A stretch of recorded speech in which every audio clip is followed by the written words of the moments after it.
അപ്പം നമുക്ക് എന്തെങ്കിലും ഹെൽപ്പ് ചെയ്യുന്നവരോട് നമ്മൾ എന്ത് പറയും? Thank you very much, many many thanks to you. എന്തെങ്കിലും ഒരു കാര്യം ചെയ്യാമെന്നോ തരാമെന്നോ എന്നൊക്കെ നമ്മളോട് ആൾക്കാർ പറയില്ലേ? അപ്പോൾ അത് സ്വീകരിച്ചിട്ട് നമ്മൾ എന്ത് പറയണം? Thanks, with great pleasure. വേണ്ടെങ്കിലോ? No no I don't want എന്നാണോ പറയുക? അല്ല, നോ താങ്ക്സ്. അത് വളരെ പൊളൈറ്റ് ആയിട്ട് പറയണം. ഇനി നമ്മൾ എന്തെങ്കിലും ഹെൽപ്പ് ചെയ്യുമ്പോൾ ആൾക്കാർ താങ്ക്സ് പറയില്ലേ? അപ്പോൾ നിങ്ങൾ മിണ്ടാതിരിക്കുകയാണെങ്കിലേ നിങ്ങൾക്കൊരു കൾച്ചർ ഇല്ലെന്ന് വിചാരിക്കും, സംസ്കാരം ഇല്ലെന്ന് വിചാരിക്കും. അപ്പോൾ നിങ്ങളോട് ആരെങ്കിലും താങ്ക്സ് പറയുകയാണെങ്കിൽ നിങ്ങൾ തിരിച്ചെന്ത് പറയണം? Oh it's all right, no mention please. അല്ലെങ്കിൽ എന്ത് പറയണം? It's my pleasure.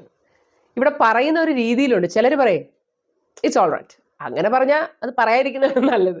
No mention please, അതൊക്കെ ജാടയിൽ പറയരുത്. ഞാൻ ഈ പറഞ്ഞ പോലെ പൊളൈറ്റ് ആയിട്ട് പറയണം.